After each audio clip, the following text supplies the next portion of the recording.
Hello बच्चों, good morning. MCom entrance में मैं आपको नया टॉपिक लेकर आया हूँ, डिस्पर्जन। डिस्पर्जन में आपको इस ध्यान रखना है कि डिस्पर्जन क्या बताता है मैथ में। ये डिफरेंस पैदा करता है, डेविएशन पैदा करता है। ये प्लस और माइनस के रिजल्ट को बताता है, यानी रिजल्ट या तो पॉजिटिव होगा कि नेगेटिव होगा कि जीरो होगा, इस बारे में बात करता है। डिस्पर्जन को हम नॉर्मल तरीके से अगर देखें तो इसके मेथड जो होते हैं वो 5-6 मेथड आपके सिलेबस में है, जिनको आपको जानना है मैथमेटिकली।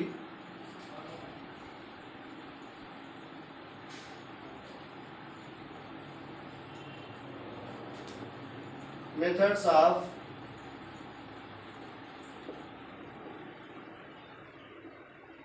Of dispersion. इसमें मेथड में पहला मेथड आपका जैसे रेंज होता है, रेंज यानी कि विस्तार, आप हिंदी बोलते हैं विस्तार, रेंज। दूसरा मेथड आपका जो मिलेगा ये मीन डेविएशन मिलता है, सॉरी इसको चाहे तो आप पहले क्वार्टाइल डेविएशन पढ़ लें, QD quartile deviation. Quartile deviation shortcut में क्यूडी कहा जाता है, चतुर्थक विचलन के नाम से हम लोग जानते हैं। Mean deviation, sorry mean deviation, mean deviation को शॉर्टकट में एमडी कहा जाता है, ये बात आपको ध्यान रखना है। इसके बाद हम लोग पढ़ते हैं स्टैंडर्ड डेविएशन।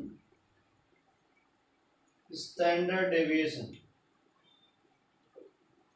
इसको एसडी कहा जाता है, coefficient of variation. Coefficient of variation COV, इनसे सवाल पूछे जाते हैं फार्मूले पर। इनको आपको ध्यान रखना है, इनका फार्मूला हम लोग पढ़ा जाएगा A to Z, और फार्मूले से जुड़े क्वेश्चन करने हैं हम लोगों को। जैसे सबसे पहले आज हम आपको पढ़ाएंगे रेंज। रेंज होता क्या है? रेंज ये बताता है कि किसी भी सीरीज में, मैथमेटिकली किसी भी सीरीज में जो आपकी वैल्यू होती है, वैल्यू आप मैथमेटिकल वैल्यू समझते हैं जिसको एक्स बोलते हैं, जो वैल्यू होती है, इस वैल्यू में बड़ी रेंज क्या है, लार्जेस्ट लिमिट क्या है, लार्जेस्ट वैल्यू, या इसकी स्मॉलेस्ट वैल्यू क्या है, स्मॉलेस्ट वैल्यू। इनके बीच का डिफरेंस होता है, ये आपको ध्यान रखना। इसको आप एल से डिनोट कर लीजिए, इसको एस से डिनोट कर लीजिए। लार्जेस्ट वैल्यू और स्मॉलेस्ट वैल्यू के बीच का डिफरेंस होता है। तो रेंज का फार्मूला मैथमेटिकली क्या होता है, largest value minus smallest value. और इसका अगर कोफिशिएंट निकालना है, कोफिशिएंट का मतलब एवरेज वैल्यू क्या है, कोफिशिएंट ऑफ रेंज क्या है, गुणक क्या है, तो largest value minus smallest value upon largest value plus smallest value. ये रेंज का फार्मूला कंप्लीट हो गया। रेंज और इसका फार्मूला, किसी भी सीरीज में स्मॉलेस्ट और लार्जेस्ट वैल्यू के बीच का जो डिफरेंस होता है बच्चों, उसको रेंज कहा जाता है। अब हम लोग पढ़ेंगे, क्वेश्चन इस पे करेंगे। जैसे क्वेश्चन आपका दिया है, यक्स आपका 8, 10, 15, 20, 80। आपको क्वेश्चन देखने से पता चल जा रहा होगा कि सबसे लार्जेस्ट वैल्यू जो है वो 80 है और सबसे स्मॉलेस्ट वैल्यू जो है वो 8 है। तो रेंज क्या होना चाहिए? तो रेंज होगा बच्चों आपका, range is equal to L minus S, यानी 80 माइनस 8, आंसर आपका 72 हो जाएगा। दूसरा, अगर कोई आपसे पूछे कि कोफिशिएंट ऑफ रेंज क्या होगा, कोफिशिएंट ऑफ रेंज क्या होगा, तो आपका फार्मूला होगा L minus S upon L plus S. ये आपको मैंने फार्मूला भी बताया था। तो 80 माइनस 8 अपॉन 80 प्लस 8, यानी 72 अपॉन 88। ये बात आपको ध्यान रखना। ये जो आएगा यही इसके बाद आंसर हो जाएगा, इसको आप कैलकुलेट कर लेंगे। मैं तो आपको कंसेप्ट बता रहा था। तो रेंज में वैल्यू का सबसे बड़ी वैल्यू और जो सबसे छोटी वैल्यू होती है उसको आपको ध्यान में रखना पड़ेगा। डिस्क्रीट कंटिन्यूअस में भी ऐसे होता है। सपोज करिए डिस्क्रीट का कंटिन्यूअस का क्वेश्चन हो, डिस्क्रीट में तो वैल्यू देख लेंगे, फ्रीक्वेंसी का कोई मतलब नहीं होगा। ऐसे कंटिन्यूअस सीरीज का अगर क्वेश्चन होगा तो भी रेंज कैसे निकालेंगे, एक क्वेश्चन और भी कराता हूँ मैं। क्वेश्चन नंबर 2, ये कंटिन्यूअस सीरीज है 0 से 10, 10 से 20, 30, 40 और 50। फ्रीक्वेंसी आपको दिख रही 2, 3, 8, 7, 5। तो बच्चों फ्रीक्वेंसी का मतलब, फ्रीक्वेंसी से कोई मतलब नहीं होता यहाँ पर, न डिस्क्रीट सीरीज में न कंटिन्यूअस सीरीज में। सीधे वैल्यू आपका जो एक्स दिया है, सबसे छोटा क्लास इंटरवल ये L1 आपका, ये आपको स्मॉलेस्ट वैल्यू होगा, और सबसे बड़ा L2 जो होगा ये लार्जेस्ट वैल्यू होगा। It is smallest value and it is largest value, तब आपका रेंज का आंसर होगा range largest value minus smallest value, यानी 50 माइनस 0, आंसर आपका 50 हो जाएगा। और अगर कोफिशिएंट आप रेंज निकालना आपको, L minus S upon L plus S, 50 minus 0 upon 50 plus 0, यानी 50 अपॉन 50 इज इक्वल टू 1, ये आपका आ जाएगा। तो आज मैंने जो आपको पढ़ाया ये क्या था, आपका रेंज था। इसको आपको बहुत अच्छे से समझ लेना, ये रेंज की बात हो रही है। अब आपको दूसरा मैं क्वार्टाइल डेविएशन पढ़ाने चल रहा हूँ। क्वार्टाइल डेविएशन QD,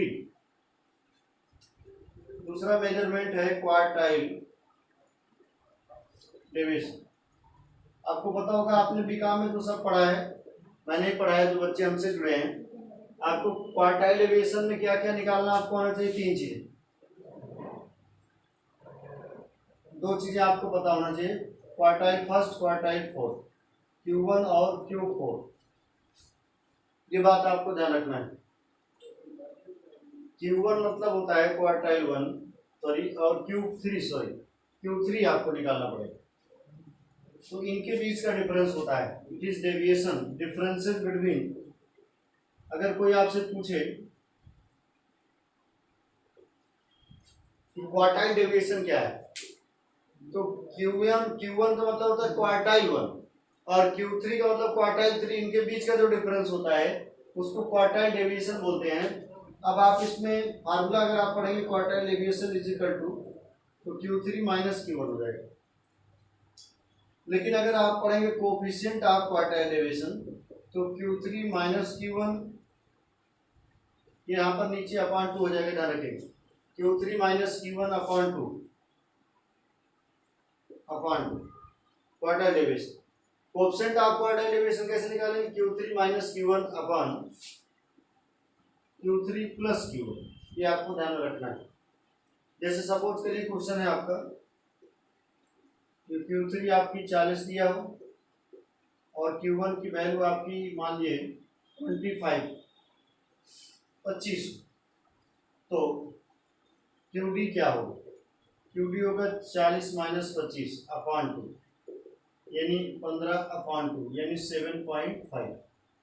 और अगर कोई पूछे कि कोफिशिएंट ऑफ QD क्या होगा, कोफिशिएंट ऑफ QD, तो फार्मूला होगा 40 माइनस 25 अपॉन 40 प्लस 25, यानी 15 अपॉन 65, जो भी आएगा आंसर हो जाएगा। छोटा सा क्वेश्चन है, ये बात आपको ध्यान रखना है। अब सवाल ये उठता है कि Q1 और Q3 निकलता कैसे है, ये बात आपको ध्यान रखना है।